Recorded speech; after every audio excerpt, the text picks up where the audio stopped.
કાઉન્સિલે થોડો ઘણો પોતાનો પ્રભાવ તો બતાવ્યો અને એની સાથે સાથે ભલે 3 ડિરેક્ટરો ગાયબ છે, 3 ડિરેક્ટરોને કદાચ બચાવવાના પ્રયત્નો પણ થઈ રહ્યા છે, પણ કૃષ્ણા જેટલા ઝડપાયા છે એમને સાથે રાખી અને તપાસ થઈ રહી છે। બિલકુલ, ક્રાઇમ બ્રાન્ચની ટીમે 5 આરોપીઓ જે ચિરાગ રાજપૂતની ટોળકી ઝડપાઈ, પહેલા એક ડોક્ટર ઝડપાયો હતો, પરંતુ આ 5 આરોપીઓને લઈને ક્રાઇમ બ્રાન્ચની ટીમ ખ્યાતિ હોસ્પિટલ પહોંચી હતી। જયંતિ ચૌધરી આપણી સાથે જોડાયેલા છે।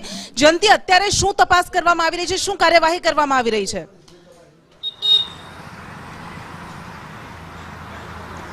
ગણતરીની મિનિટોમાં ક્રાઇમ બ્રાન્ચની ટીમ જે 5 આરોપીઓ છે, ચિરાગ રાજપૂત સહિતના બાકીના 5 આરોપીઓ છે, તેમને લઈને ક્રાઇમ બ્રાન્ચની ટીમ ટૂંક જ સમયની અંદર ખ્યાતિ હોસ્પિટલ ખાતે પહોંચી રહી છે। ક્રાઇમ બ્રાન્ચનો કેટલોક સ્ટાફ અત્યારે ખ્યાતિ હોસ્પિટલ ખાતે આવી ચૂક્યો છે।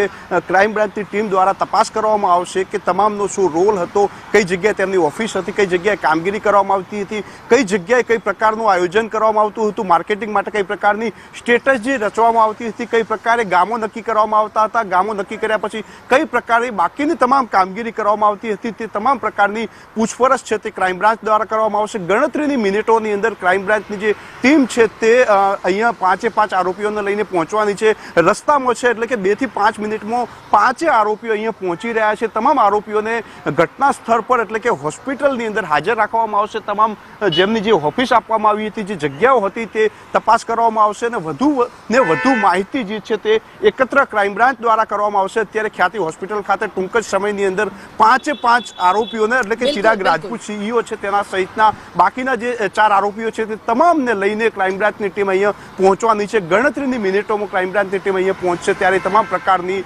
માહિતી જે છે તે ક્રાઇમ બ્રાન્ચ એકત્ર કરશે, કારણ કે ખ્યાતિ હોસ્પિટલમાં કંઈ પણ પ્રકારનું કાચું ન કપાઈ જાય, કોઈ આરોપીને સજા ઓછી ન પડે, કોઈ આરોપી કહી શકાય કે છૂટી ન જાય, તેના માટે તમામ પ્રકારની તાજવીજ જે છે તે નાના પુરાવાઓ એકત્ર કરવામાં આવી રહ્યા છે। બિલકુલ જયંતિ, આભાર આપનો। એટલે